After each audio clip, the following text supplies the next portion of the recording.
धुळे शहरातील एकमेव ठिकाण म्हणजे गंगा टाइल्स सप्लायर शॉप। आमच्याकडे सर्व प्रकारच्या टाइल्स उपलब्ध आहेत। यामध्ये ceramics, oil tiles, floor tiles, vitrified tiles, steps and riser tiles, parking tiles, kitchen sink, sanitary ware इत्यादी। आपल्याला परवडणार अशा दरात आमच्याकडे टाइल्स उपलब्ध आहेत। यासाठी एकदा अवश्य भेट द्या। पत्ता Ganga tiles supplier shop, 405 micro tower, Wadjai road, Dhule. Mobile number 70 574 83 849।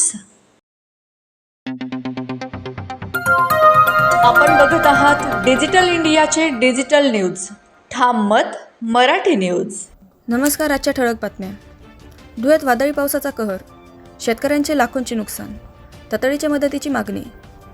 Dnyaneshwar Chaudhari यांची सरकारकडे पंचनामे करून मदत जाहीर करण्याची मागणी। धुळे शहरासह जिल्ह्यात गेल्या 2 दिवसांपासून सुरू असलेल्या वादळी पावसाने शेतकऱ्यांना मोठा फटका बसला आहे। अवकाळी पावसामुळे उभ्या पिकांचे मोठ्या प्रमाणात नुकसान झाले असून अनेक शेतकऱ्यांचे लाखो रुपयांचे आर्थिक नुकसान झाले आहे। विशेषतः काढणीच्या उंबरठ्यावर असलेल्या पिकांना या पावसाचा सर्वाधिक फटका बसल्याने शेतकरी हवालदिल झाला आहे। शेतात पाणी साचणे, पिके आडवी होणे आणि उत्पादन घटण्याची भीती यामुळे शेतकऱ्यांसमोर मोठे संकट उभे राहिले आहे।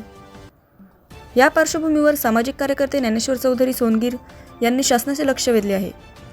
नुकसानग्रस्त शेतकऱ्यांचे तात्काळ पंचनामे करून त्यांना आर्थिक मदत जाहीर करावी अशी त्यांनी ठाम मागणी केली आहे। तसेच प्रशासनाने तातडीने परिस्थितीचा आढावा घेऊन शेतकऱ्यांना दिलासा देण्यासाठी विशेष उपाययोजना कराव्यात अशी अपेक्षा व्यक्त होत आहे। ठाम मत मराठी न्यूजसाठी सोपान देसले, धुळे। मी ज्ञानेश्वर भिका चौधरी एक शेतकरी आहे। 3 दिवसापासून जो अवकाळी पाऊस आहे, वारा आहे, वादळ आहे, गारपीट आहे, त्यामध्ये शेतकऱ्यांचं अतोनात नुकसान झालेलं आहे। न भरून निघण्यासारखं नुकसान आहे। परंतु त्यांचे पंचनामे करून कृषी मंत्र्यांना विनंती आहे की त्यांनी त्यांच्याकडे भरपूर तज्ज्ञ शेतकरी आहेत, त्या शेतकऱ्यांना बोलून एकरी समजा मका असेल त्याला काय खर्च येतो, बाजरी असेल त्याला काय खर्च येतो, कांदा असेल तर त्याला काय खर्च येतो, कमीत कमी त्याला शेतकऱ्यांच्या पदरी तेवढा तरी पैसा द्या, हे मंत्र्यांना माझी विनंती आहे। शेतकऱ्यांना जे देतात ते त्यांचा लागलेला खर्चसुद्धा निघत नाही, म्हणून शेतकरी आत्महत्या करतो। शेतकऱ्याची परिस्थिती अशी आता जगावं का मरावं, जगावं तर कसं जगावं आणि मरावं तर कुठे मरावं आणि कोणासाठी मरावं असा विषय येऊन गेला आहे शेतकऱ्यांना।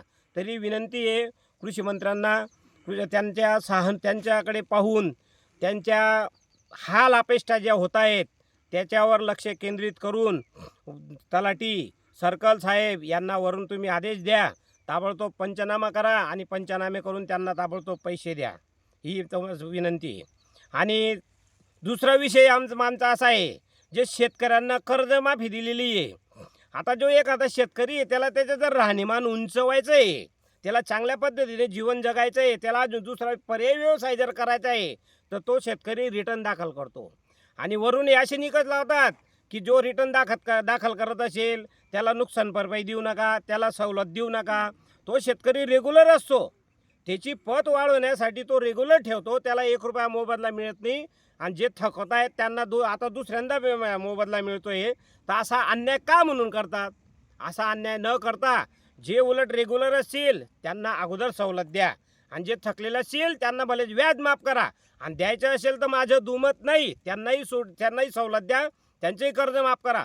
परंतु जे रेग्युलर भरणारे आहेत आणि जे शेतकरी स्वतःचे राहणीमान उंचावण्यासाठी रिटर्न दाखल करतात, तर हा निकष जो आहे तो सरकारने काढावा आणि सरसकट कर्जमाफी द्यावी, ही विनंती आहे। त्यातील ताज्या घडामोडींसाठी पाहत रहा ठाम मत मराठी न्यूज। तसेच आमच्या चॅनलला लाईक, शेअर, सबस्क्राईब करायला विसरू नका।